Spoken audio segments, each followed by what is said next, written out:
Oba, vamos voltando aqui às nossas aulas. Eu vou falar agora sobre sistemas com muitas partículas, em especial sobre as grandezas cinemáticas vinculadas a esses sistemas, certo? O objetivo da aula, então, é a gente aprender a calcular as grandezas cinemáticas para sistemas com muitas partículas.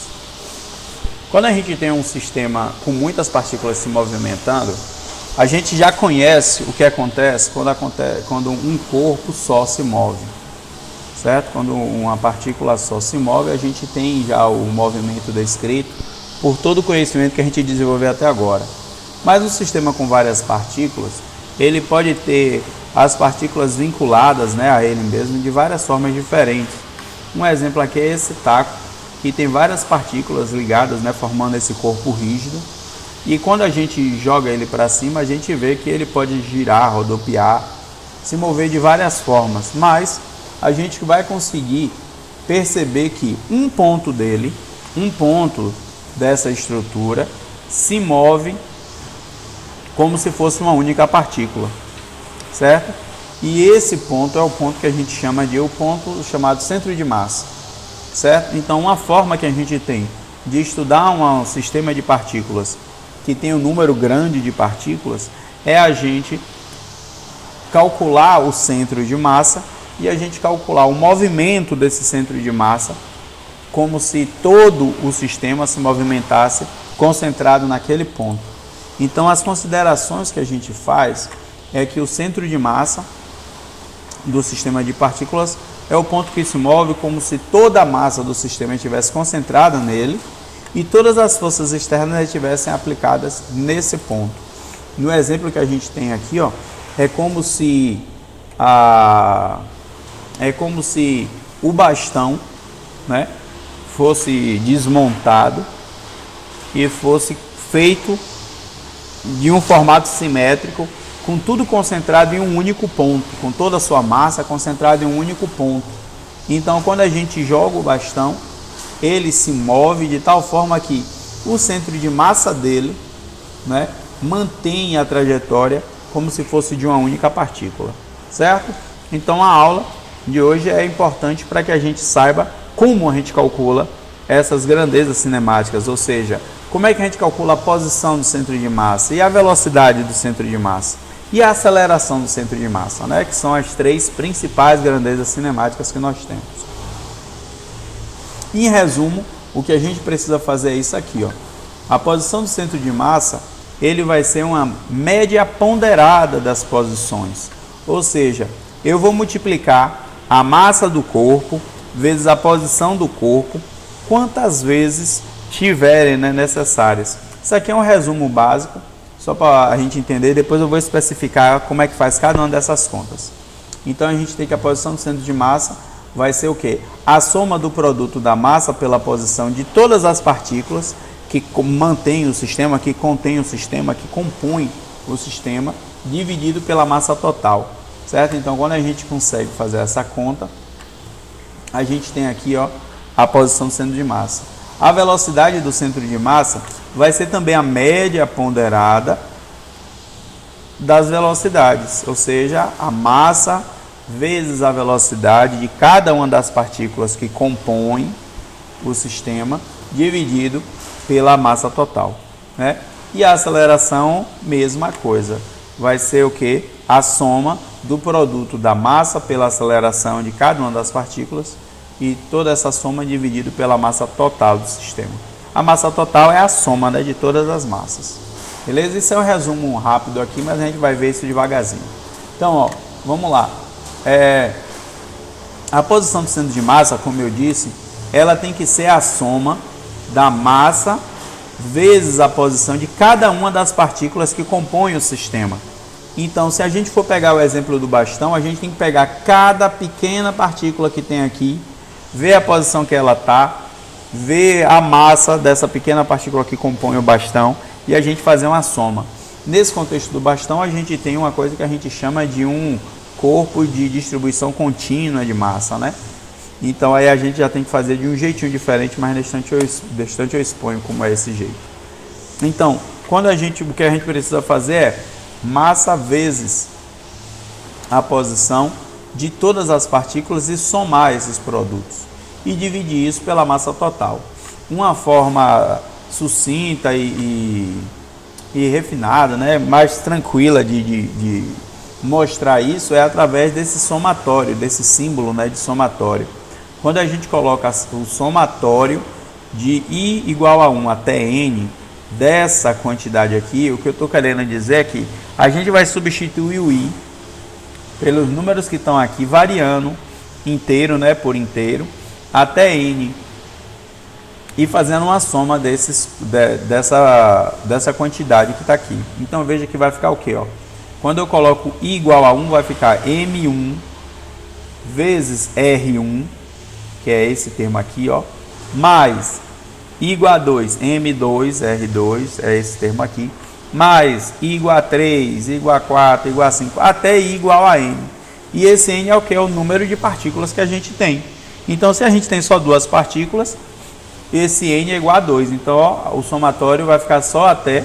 o somatório vai ficar só até aqui, ó. Se eu tenho n igual a 10, ele vai vir até aqui, certo? E o m maiúsculo, ele é o que? Ele é a soma de todas as partículas, que é a massa total.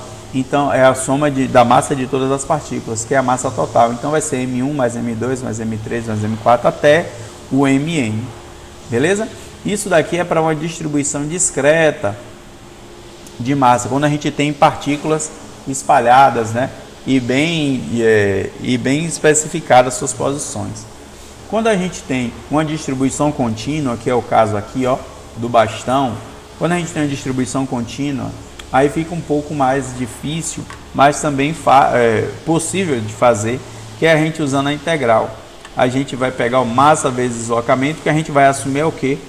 Que cada um pedaçozinho aqui do bastão tem uma massazinha dm, essa massa dm, né? E aí a gente vai fazer a integral, o somatório dá lugar à integral da posição dessa massa dm vezes o dm. Então isso aqui fica uma integral. E aí tem várias formas de se resolver isso aí, dependendo da simetria da distribuição de massa, né? A gente vai fazer alguns aqui de forma contínua e eu vou mostrar qual a forma de a gente resolver isso do melhor jeito. Vou fazer alguns exemplos aqui agora. Então, para calcular posição do centro de massa é isso, viu, gente? É a média ponderada das posições. E quem é que media esses pesos? Quem é que dá o peso às posições? É a massa de cada partícula, ok? Então vamos fazer um exemplo aqui básico. Ó. Já que é uma média ponderada, eu tenho aqui duas partículas, né?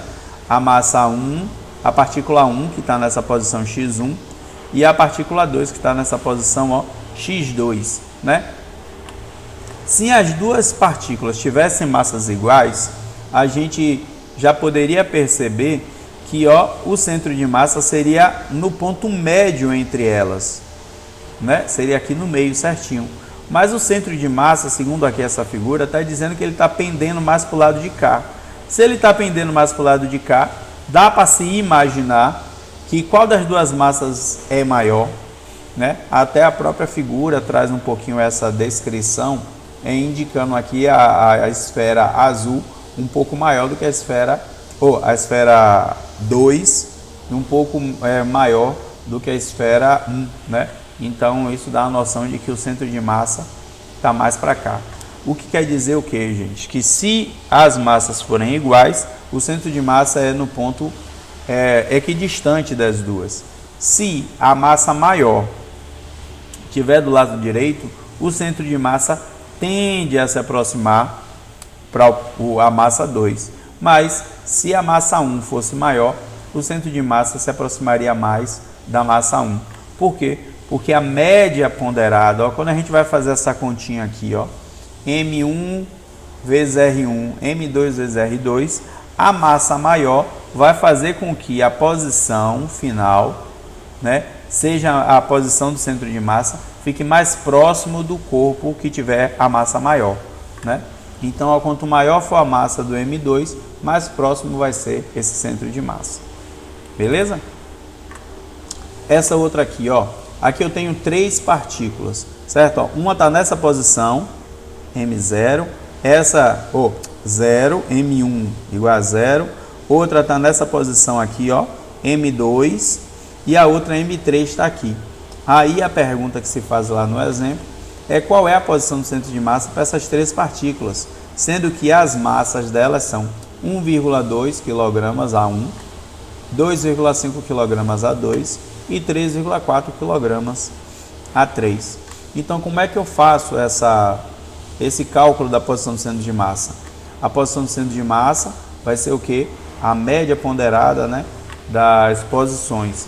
Como isso aqui, gente, é um ente vetorial, eu posso fazer o quê? Posição em x, posição em y. Simples assim. Então, eu vou primeiro fazer coordenada x do centro de massa, depois eu faço coordenada y no centro de massa. A coordenada x do centro de massa, ó, é só substituir posição por coordenada x da posição. Então, eu vou ficar, ó, soma do produto da massa pela posição dividido pela massa total. A massa total é 1,2 mais 2,5 mais 3,4.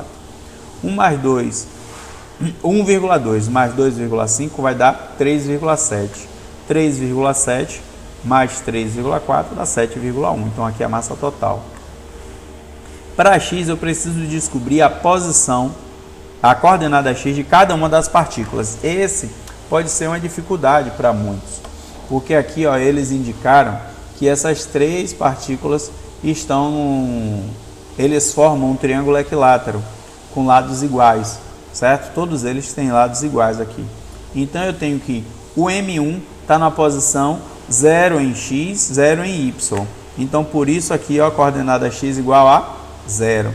Já o 2 está na posição 140. Tá vendo? Ao lado 140. Tá aqui, ó, 140 centímetros. E o 3, onde é que ele está em relação a x? Veja que se aqui é um triângulo equilátero, a posição em x, ó, vai ser o que? 70, vai ser metade, né? Então vai ser 70 centímetros. Olha, essa vai ser uma grande dificuldade, né? Uma dificuldade que o pessoal pode encontrar, que é o quê? Aproveitar informações geométricas para saber a posição de cada um dos entes que compõem o nosso sistema com várias partículas. Então, nesse caso aqui, eu vi, olhando aqui no gráfico, eu vi que, ó, essa daqui é 0 a coordenada em x, aqui é 140 a coordenada em x, e essa daqui vai ser 70 a coordenada em x. Quando a gente faz essa conta, a gente vai achar que a componente do centro de massa, ó, vai ser aqui, ó, 83 centímetros, né? Se a gente fosse olhar e fazer uma simetria aqui, ó, vocês acham que tem mais massa do lado de cá ou do lado de cá? Aqui tem um triângulo equilátero. Se eu fosse passar uma linha aqui, ó, no ponto geométrico comum, né? No ponto geométrico comum, desse caso aqui, ó, o ponto geométrico comum, o centro, né? Seria aqui. O centro geométrico seria aqui no meio.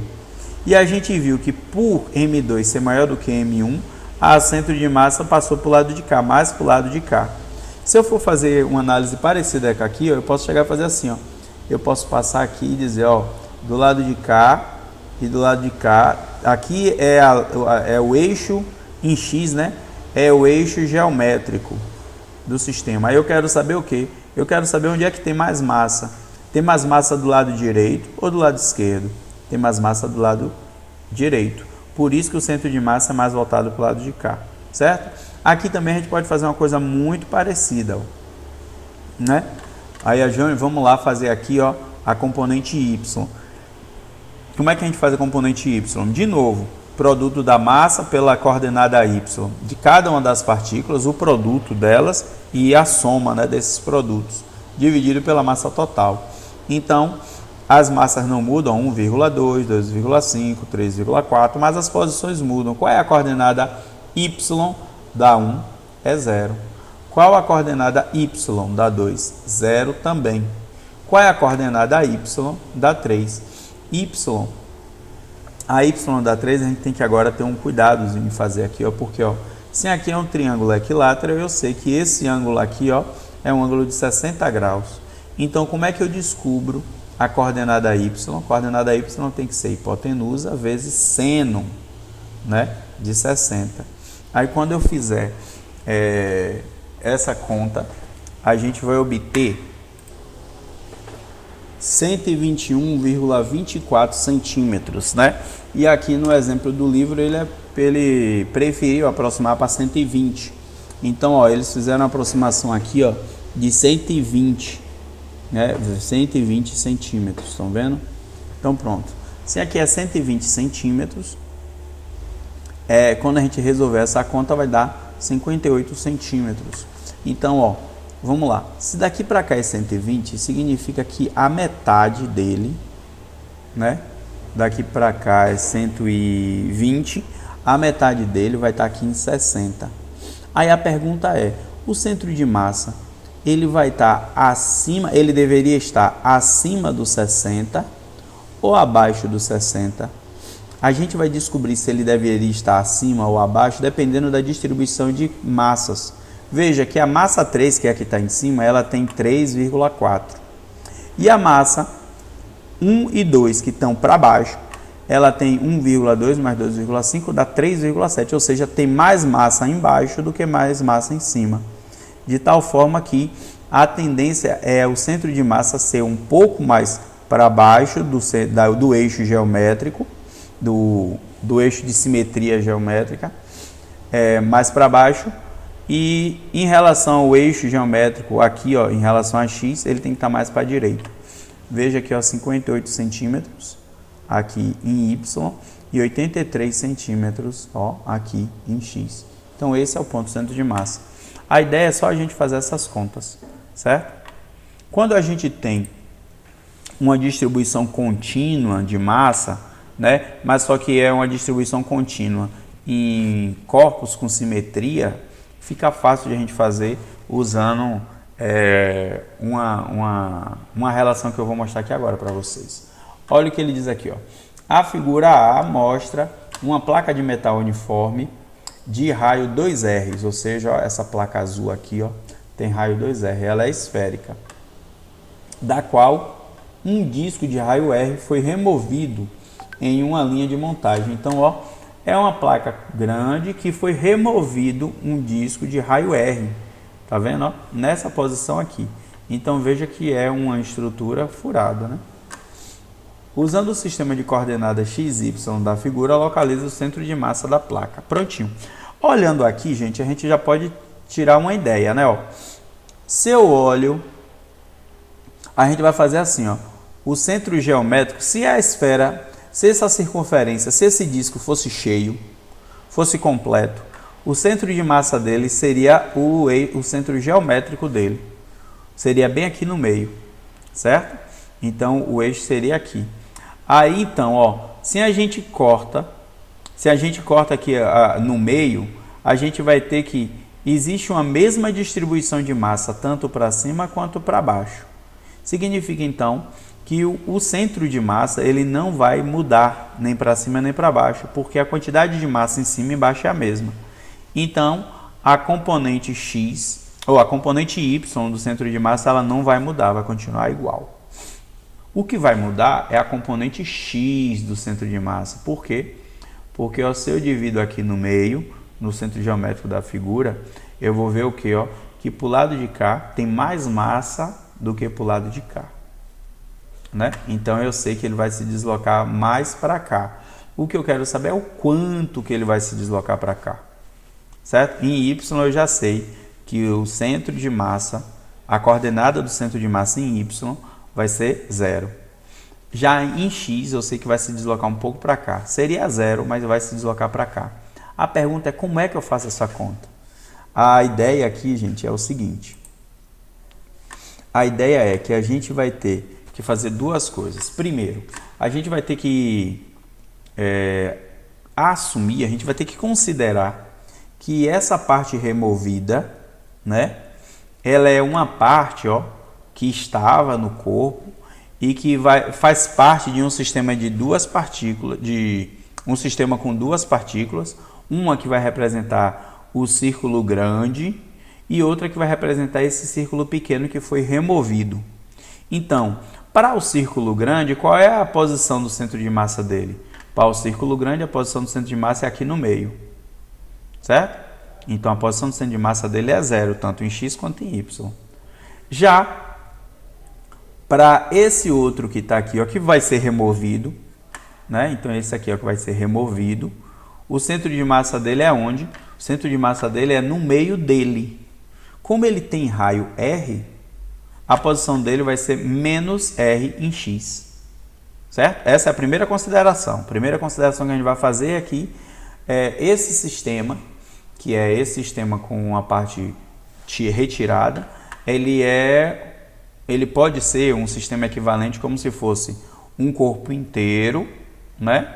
É um sistema com duas partículas, um corpo inteiro e um outro corpo que vai ser retirado, né? Então é isso. Já que ele vai ser retirado, a gente vai assumir que a massa dele vai ser negativa. Beleza? Então pronto. E a segunda consideração que a gente vai fazer é a seguinte: é porque a gente precisa de massa, né? Aqui, ó, massa. A gente precisa de massa para fazer a multiplicação com a posição.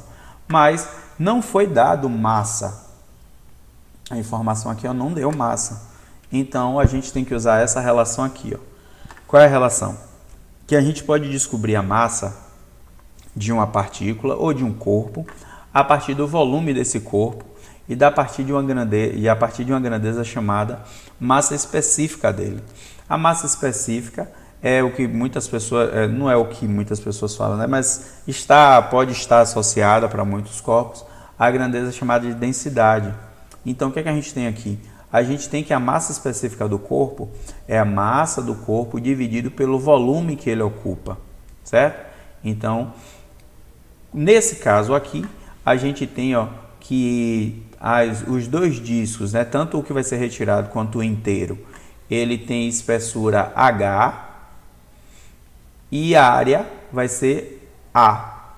Então veja que o volume pode ser escrito desse jeito. Olha que interessante que acontece aqui agora. Quando eu faço isso e substituo ali, eu tenho que esse material e o material que vai ser removido são iguais. Então a densidade é igual. Como as alturas são iguais, quando eu coloco isso aqui, quando eu escrevo a massa aqui, o que vai acontecer é o quê? É que embaixo e em cima eu vou ter o ρ, que é a densidade, e vou ter o H. Então isso vai ser um fator comum, tanto em cima quanto embaixo, de tal forma que eu posso cancelá-los e eu posso substituir a massa de um corpo pela área dele, certo? Uma outra forma de a gente imaginar isso é o seguinte: se os corpos são de mesmo material, a área nos indica a quantidade de matéria que está aqui envolvida. Então a área pode substituir a massa, beleza? Eu expliquei aqui, ó, através da massa específica, tal. Isso vai ser importante para alguns problemas específicos que vão aparecer na lista de problemas.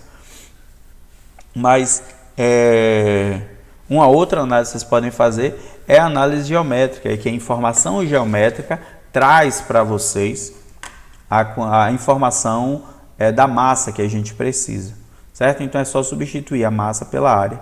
Nesse caso aqui, que os dois materiais têm mesma densidade, ok? Mas então, e aqui agora é só a gente substituir. Lembrando que a massa desse disco aqui, ou seja, a área desse disco, tem que ser negativa, né? Para indicar que a gente está retirando o corpo, retirando o disco daqui. Como é que vai ficar isso então? Então, ó, vai ser a área de 1 vezes x1 mais a área de 2 vezes x2 dividido pela soma das áreas. Então, ó, qual é a área do 1? O 1 eu estou assumindo que é o disco grande.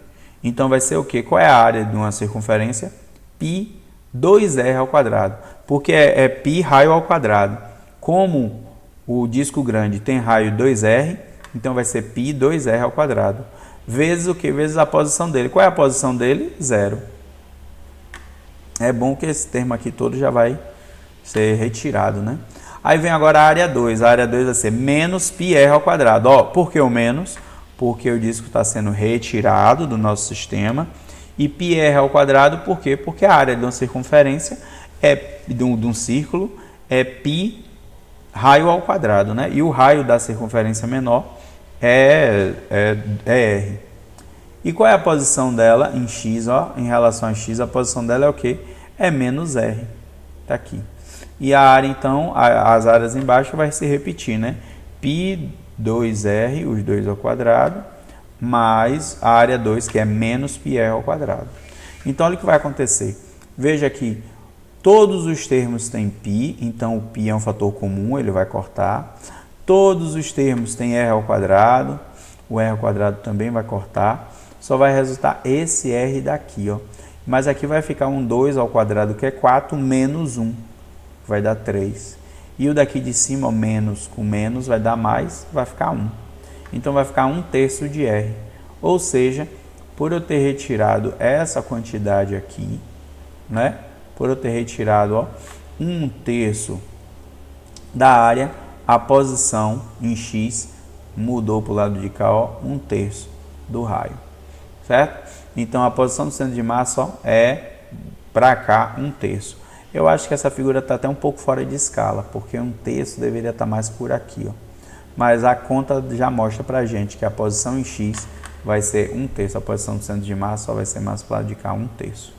Beleza? Espero que tenha entendido, porque tem duas considerações aqui que são muito importantes para resolver esse problema.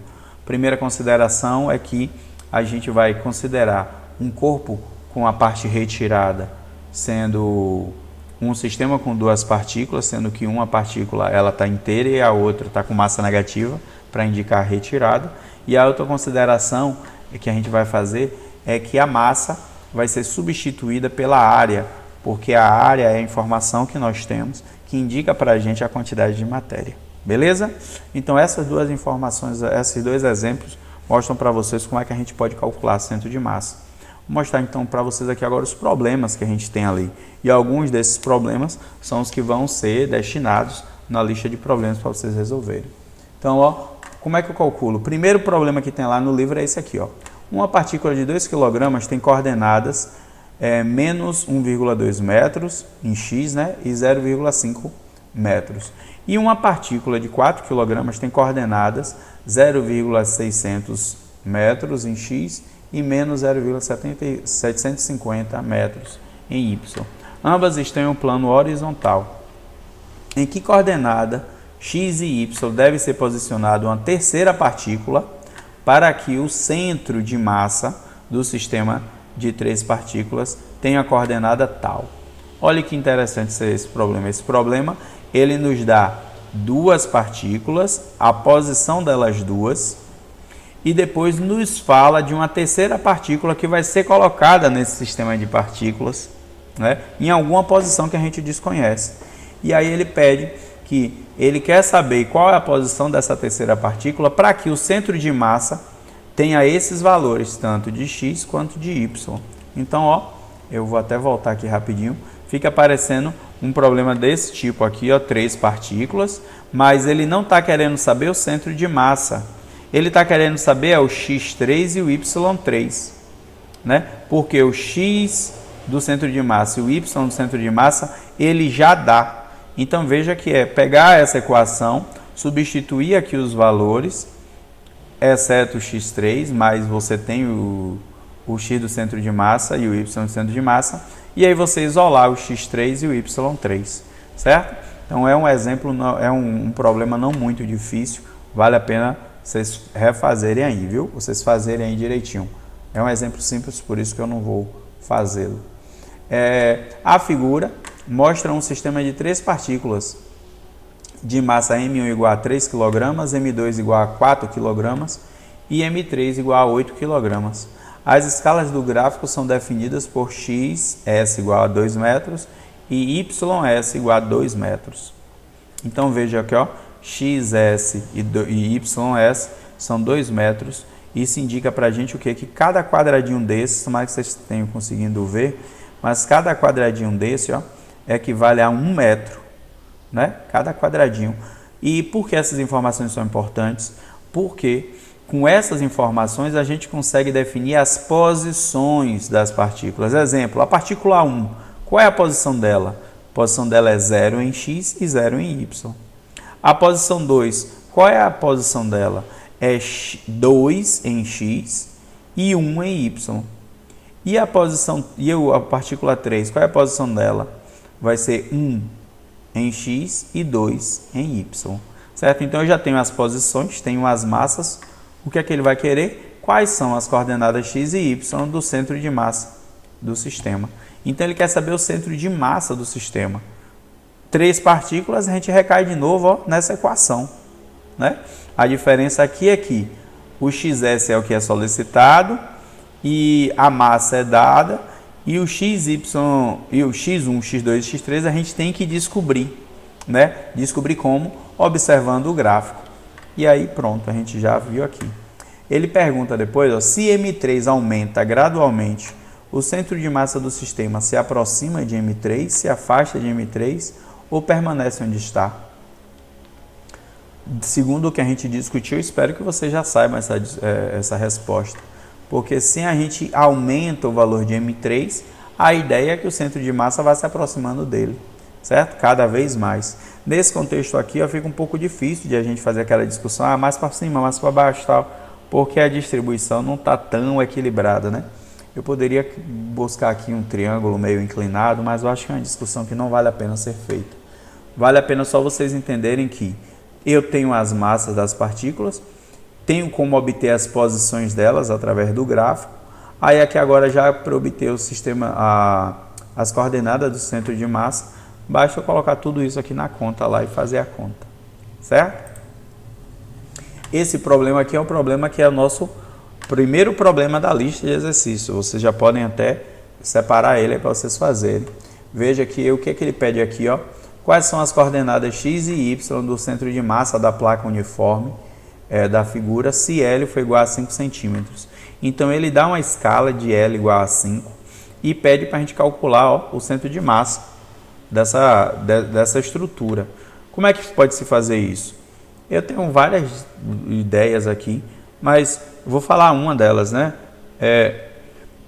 Uma delas é vocês definirem que cada uma dessas placas, ó, é uma partícula. Porque, ó, quando eu pegar essa placa, do mesmo jeito que a gente fez aqui, ó, no círculo, o que foi que eu fiz? O centro de massa, se eu assumo que o círculo, que o disco, ele é uma partícula, eu vou dizer que o centro de massa dele é o centro geométrico dele. Mesma coisa eu vou fazer aqui. Esse retângulo, onde é que vai estar o centro de massa dele? Aqui no meio. Esse outro aqui no meio. Esse outro aqui no meio e esse outro aqui no meio. Então veja que eu vou transformar isso aqui em quê? Em 4 partículas, né? Ou eu posso transformar também em 2, assumindo que essa daqui, ó, é uma só. Mas aí tem que tomar cuidado como vocês vão descobrir quem é x e quem é y. Exemplo, se eu for assumir que essa daqui é uma, essa daqui é outra e essa daqui é outra. Qual é o valor de x para essa partícula? Ó, veja que a coordenada x dela vai ser metade da largura dela, né? Se daqui para cá é 4L, a coordenada x dela vai ser o quê? 2L. Essa daqui, a largura dela aqui em x, ó, é 2L. Então, onde é que vai ser a coordenada dela? Vai ser na metade aqui, ó. Então, como é na parte negativa do eixo de x, e vai ser o quê? Menos L. Então, ó, a daqui vai ser 2L, a daqui vai ser menos L. E a daqui a largura dela é 2L. Então, a coordenada x dela vai ser, ó, L positivo, né? Porque está do lado positivo de x.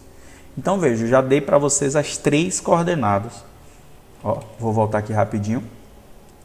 Eu já tenho aqui as 3 coordenadas, x1, x2 e x3. O que é que eu preciso agora? As massas. Mas nesse problema aqui, a gente vai usar massa? Não, a gente vai usar o quê? A área para indicar para a gente a massa. Beleza?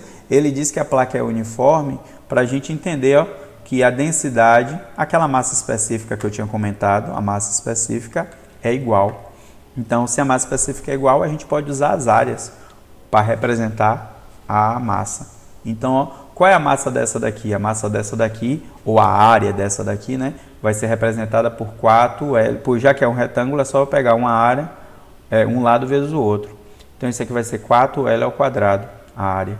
E esse daqui vai ser 7L, que é 3L mais 4L, vai ser 7L vezes 2L. Isso daqui vai dar 14L ao quadrado. Ó, como ele é grandão, né? 14L ao quadrado. E o daqui vai ser 2L vezes 2L, que vai dar 4L ao quadrado. Então, veja que, ó, eu já descobri as 3 massas e as 3 coordenadas. Acabou, só calcular. E em Y, veja que em Y não vai ser mais tão simples. Eu vou deixar para vocês fazerem. Só peço que tomem cuidado, porque o y tem que ser a partir daqui. Ó.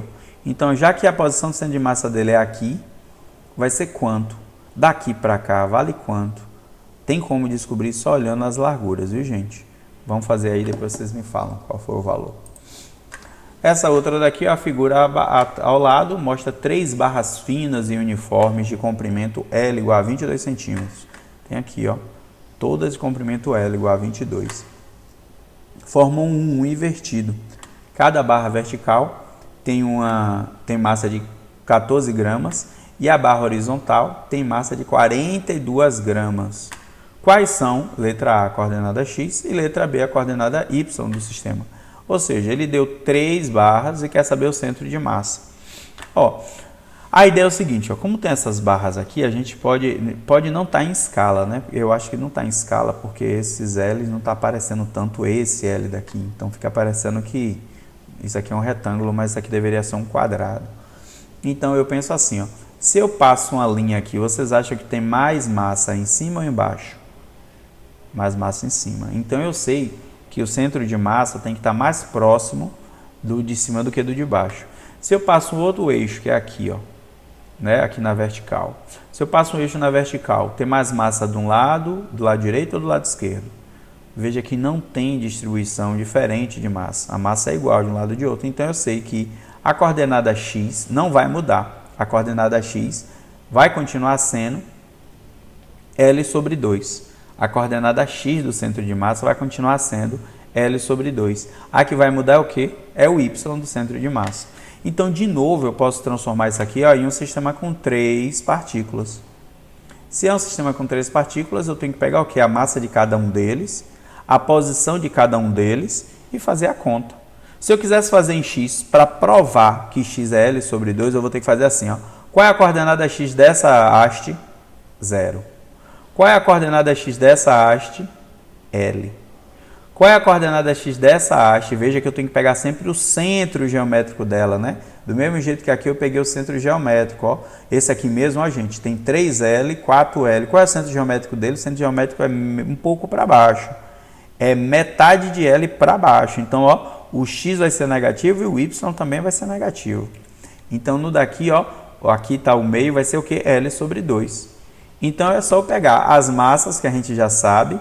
O daqui tem 14, o daqui tem 14, o daqui tem 42. E vou multiplicar 0 vezes 14, que 0 é a posição daqui, ó.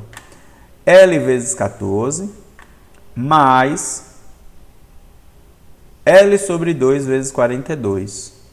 Quando eu fizer essa conta, ó, o daqui deu 0, o daqui vai dar outro valor, a gente vai ver que vai continuar aqui, ó, no L sobre 2, certo? Porque o valor não vai ser tão significativo a ponto de mudar o valor de X. Só fazer a conta. Fazer a conta vocês vão ver que vai dar certinho, sem problema, sem grilo. Já em Y vai mudar. Porque em Y, se a gente fosse fazer uma análise geométrica, a gente diria que deveria estar aqui, ó, em Y igual a L sobre 2. Mas não está em Y igual a L sobre 2. Por quê? Porque tem mais massa na parte de cima, né, do que na parte de baixo. Então, a gente vai ter que fazer o quê? Quais são os valores de Y para esse sistema? Qual é a coordenada Y dessa haste? Opa! Qual é a coordenada Y dessa haste?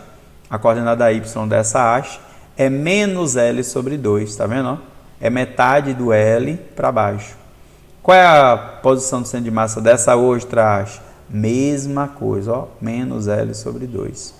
Qual é a coordenada Y dessa haste? Vai ser 0. Não é isso? Ó? A coordenada dela vai ser 0.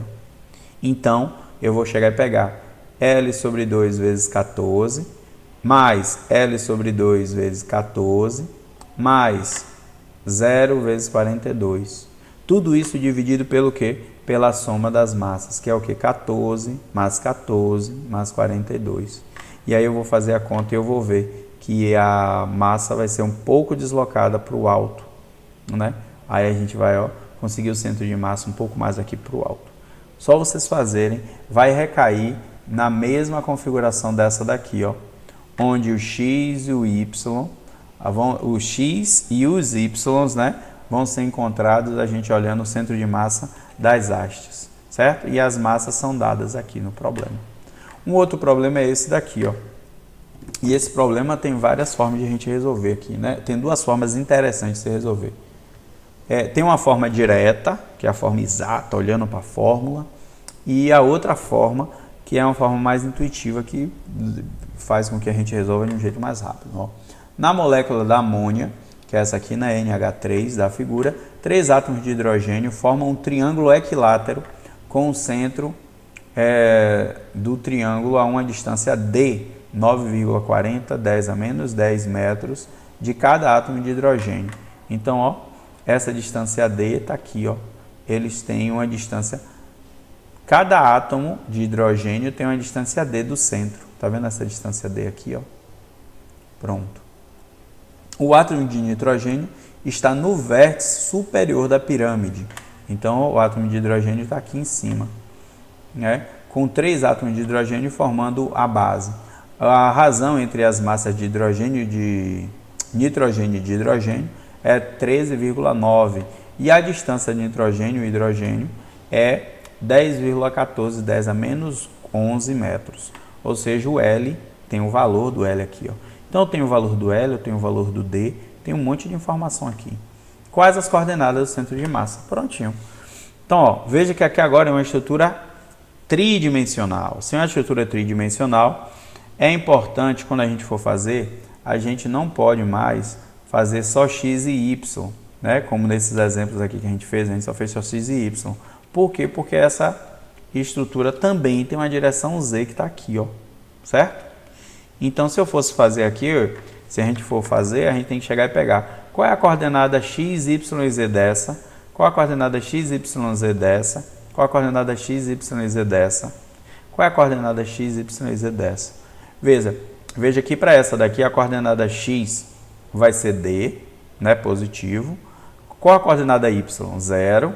E qual é a coordenada z? 0 também, porque ele está em cima do eixo de x. Né? Para esse daqui, qual é a coordenada x? 0. Qual é a coordenada y? Vai ser esse cateto aqui, ó, desse triângulo retângulo, então tem que fazer a conta, né? Porque eu sei aqui que a hipotenusa é L, eu sei que um cateto é D, e o outro cateto é a altura, é a componente y da posição do nitrogênio. Então, você tem que fazer o triângulo retângulo usando Pitágoras para descobrir aqui, ó. Quais são as coordenadas desse? Veja que esse e esse tem coordenada 0 em y, porque eles estão no plano, né, xz. E o z, ele tem uma parte positiva para cá, que aí eu tenho que usar uma projeção, usar os ângulos aqui para descobrir, né? E ele vai ter uma parte negativa em z, ó, lá para trás.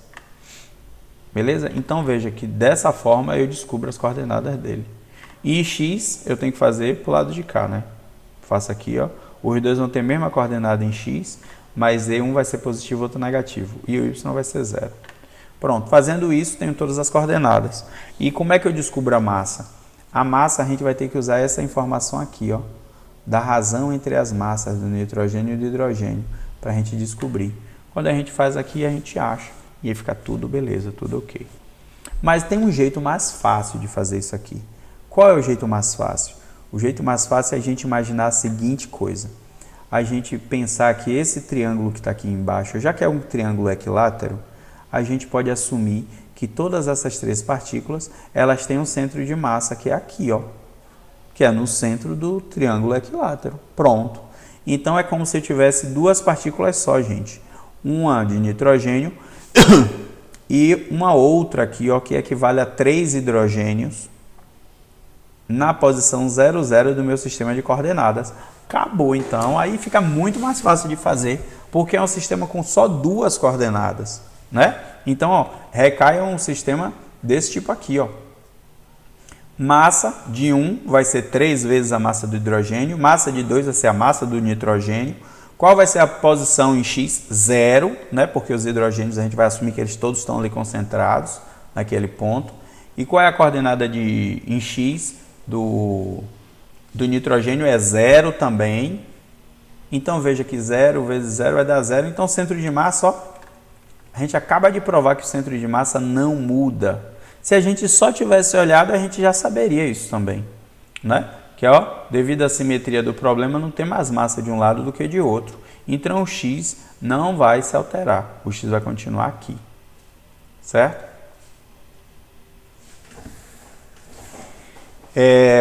Se a gente assumisse que ele estava aqui concentrado, é claro.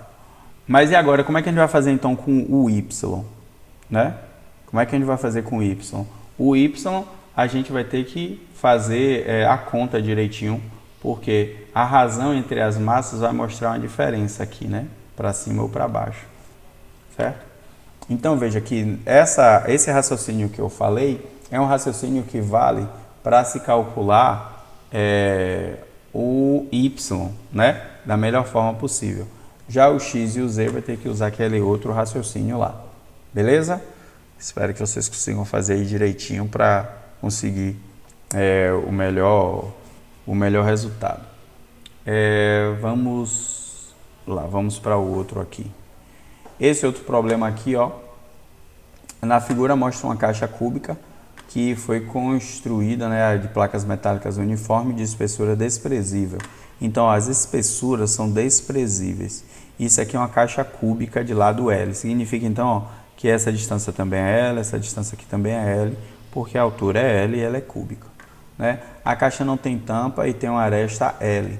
Determine a coordenada x e y e z, né, do centro. Então, veja que eu tenho 5 caixas. Eu tenho 4 das laterais e embaixo. E eu quero saber qual é o centro de massa. Se, gente, essa aqui fosse uniforme, a gente teria o quê? Que o centro de massa estava localizado no centro dele, ou seja, qual o valor de x? L sobre 2, o valor de y, L sobre 2 e o valor de z, L sobre 2. Acabou. Acabou, estava feito. Mas ele tem a tampa embaixo, ou a tampa o quê? A parte do fundo da caixa. Se ele tem a parte do fundo da caixa, a parte do fundo da caixa vai acabar pesando um pouco mais, então o centro de massa em z vai se alterar. Em x e em y a gente sabe que é L sobre 2. Espero que vocês estejam entendendo essa razão que eu estou falando. Eu estou dizendo assim, que toda vez que a gente tem uma forma geométrica, né, a gente tem que o centro de massa dela é igual ao centro geométrico dela, certo? Pronto. Nesse caso aqui, ó, ela não vai ser uma forma geométrica regular, né? Toda vez que a gente tem uma forma geométrica regular, o centro geométrico é igual ao centro de massa. Nesse caso aqui, ó, a gente tem umas formas regulares, mas quando a gente olha o balanço de massa, a gente vê que a parte de baixo acaba sendo dando um desequilíbrio, visto que ela não tem tampa. Porque se ela tivesse tampa, ia estar, né, a massa de baixo e a massa de cima bem ali parecido. Mas não é o nosso caso. Então, como é que a gente faz aqui? A gente pode assumir que esses 4 laterais aqui, ó, montam um corpo só, que aí no caso, esses 4 laterais teriam o centro de massa centrado aqui, ó, em x igual a L sobre 2, y igual a L sobre 2 e z igual a L sobre 2. E a massa deles vai ser o quê? 4 vezes a área de cada uma dessas placas. Porque nesse caso a gente não tem massa. A gente tem o quê?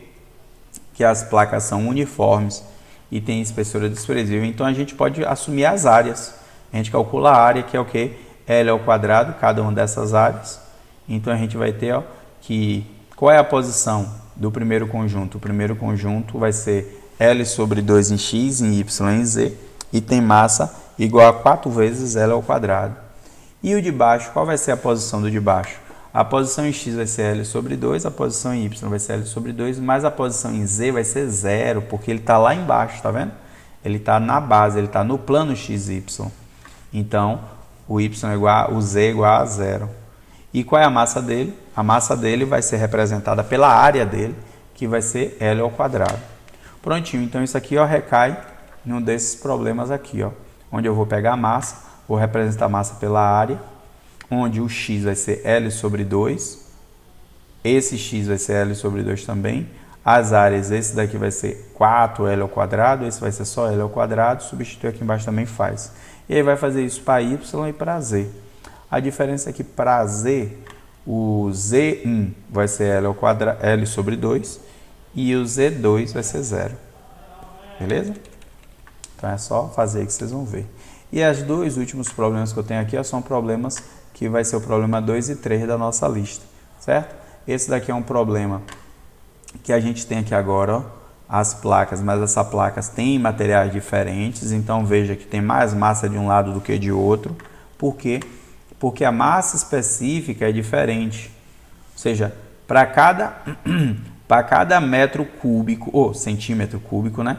Para cada centímetro cúbico que um desses materiais tiver, vai ter um determinado valor de massa, né? Então veja aqui, ó, a massa específica do ferro é maior do que a massa específica do alumínio. Significa que, apesar de eles terem mesmo volume, pode ver que eles têm a mesma altura, mesma largura, certo? Mesmo comprimento. Os dois têm D1 de comprimento. Os mesmos têm D2 de largura, os mesmos têm D3 de largura e D2 de altura. Então, apesar de eles terem mesmo volume, o ferro ele tem mais massa do que o alumínio. Então, como é que eu faço então, essa conta aqui? Eu tenho que fazer essa conta usando isso aqui. Massa específica vezes o volume. É desse jeito que eu acho a massa. Massa específica vezes o volume. Pronto. Desse jeito eu já acho a massa de um e de outro. Veja que eu vou fazer o que, gente? Assumir que esse meu sistema é um sistema composto por duas partículas. Uma tem a sua posição centrada no centro desse. Qual é o centro desse aqui? Em x vai ser menos D3 sobre 2. Em y, tá aqui, ó, vai ser o quê? Menos D1 sobre 2. E em z vai ser D2. Menos não, viu, gente? O y é D1 sobre 2 positivo. É só o x que é negativo. Então, o x é menos D3 sobre 2. O y é D1 sobre 2. E o z é D2 sobre 2, certo? Para o ferro. Para o alumínio vai ser diferente, porque ó, ele é metade do D1, mas só que ó, já tem um D1 aqui. Então vai ser D1 mais D1 sobre 2. Isso vai dar o quê? 3 meios de D1, né? Então em Y vai ser 3 meios de D1. O X vai continuar sendo igual ao do ferro e o Y vai continuar sendo igual ao do ferro. Acabou. Veja que a diferença da posição do centro de massa vai estar mais vinculada à direção Y. Então, ó, ele fala aqui, é composta pelas dimensões D1, D2 e D3, ele dá os valores. Metade da placa é feita de alumínio e a outra metade é de ferro. Determine X, Y e Z do centro de massa. Prontinho, né? Duas partículas, é só pegar massa de um vezes posição de um, mais massa de 2 vezes posição do outro. E dividir tudo isso pela massa total, certo? A outra já é uma questão que merece um pouco mais de raciocínio. Eu acho que vale a pena vocês pensarem um pouquinho sobre ela, certo? Ela diz assim, uma lata tem massa de 0,140 kg, ou seja, 140 gramas é a lata, né? A uma altura de 12 centímetros e contém 1,31 gramas de refrigerante. Ou seja, a lata, quando cheia, né, ela tem 1,31 kg de refrigerante e ela sozinha ela pesa 140 kg. E a altura dela é de 12 centímetros. Pequenos furos são feitos na base e no topo, com perda de massa desprezível. Ele seja só furo aqui mesmo para que o refrigerante possa escoar. Para drenar o refrigerante, qual é a altura H do centro de massa da lata e do seu conteúdo? Letra A, inicialmente, ou seja, quando o refrigerante está todo cheio, qual é o centro de massa? Quero que vocês pensem aí, depois respondam. Letra B, após a lata perder todo o refrigerante, qual é o centro de massa? Ou seja, quando está todo cheio, qual é o centro de massa? Quando está todo vazio, qual é o centro de massa? Letra C, o que acontece com o H, né, enquanto o refrigerante está sendo drenado? Ele quer saber o que acontece com a altura do centro de massa, né? O H é a altura do centro de massa. O que acontece com a altura do centro de massa, né? Vocês vão ver aí que o centro de massa no início e no final ele é igual, certo? Eu quero que vocês pensem um pouquinho por que eles são iguais. O centro de massa quando a lata está cheia de refrigerante é igual ao centro de massa quando a lata está vazia, né?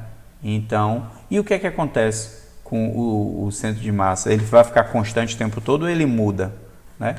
E aí na letra D ele pede se X é a altura do refrigerante que ainda resta na lata em um dado instante. Determine o valor de x quando o centro de massa atinge o seu ponto mais alto.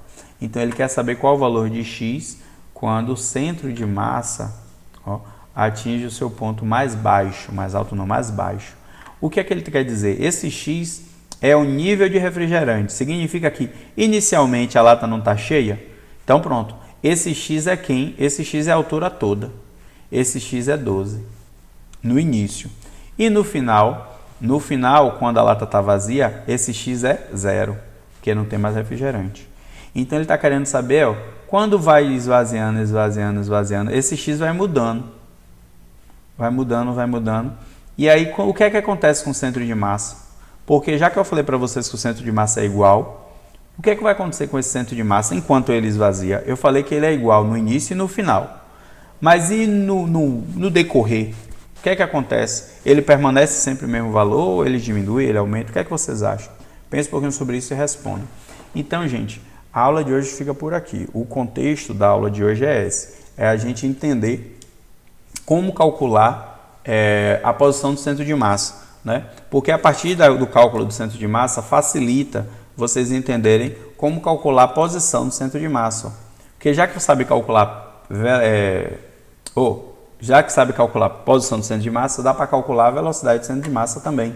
Porque a velocidade do centro de massa é o mesmo raciocínio. A diferença é que a gente tira a posição e usa a velocidade. Veja que vai ser massa vezes velocidade, massa vezes velocidade, massa vezes velocidade. Tá vendo?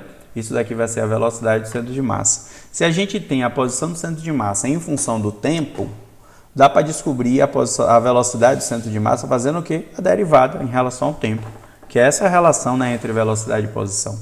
Outra coisa também é a aceleração. Sabendo como calcular a posição do centro de massa, eu posso também calcular a aceleração do centro de massa. Basta eu saber quem? As acelerações de cada um dos corpos e as massas de cada um desses corpos, certo? Então eu posso fazer desse jeito. Ou, se eu tiver a velocidade ou a posição do centro de massa em função do tempo, eu faço as respectivas relações de derivação. Beleza? Na próxima aula, eu vou discutir um pouquinho com vocês sobre o que é que a gente desvenda a partir disso. Veja que aqui é um resumo, né? Posição do centro de massa, média ponderada, velocidade do centro de massa, média ponderada, ou a derivada da posição em função do tempo, e a aceleração do centro de massa é a média ponderada das acelerações, ou primeira derivada da velocidade, ou segunda derivada da posição, certo? Então aqui é um resumo, e na próxima aula eu vou estar trazendo para vocês as grandezas dinâmicas. Como é que ficam então as grandezas dinâmicas que a gente conhece para um sistema de várias variáveis, ou seja, como é que fica a força para eles? Como é que fica momento linear? Como é que fica a segunda lei de Newton? Isso eu trago na próxima aula, beleza? Bons estudos, vamos fazer os exemplos resolvidos lá, vamos fazer os problemas da lista que eu passei. Tem 3 probleminhas aí para vocês verem, e tem 8 problemas para vocês reverem, tentarem fazer, porque eu não fiz as contas, eu só apresentei como pensar sobre o problema e como resolvê-lo. Valeu, abraço, fiquem bem.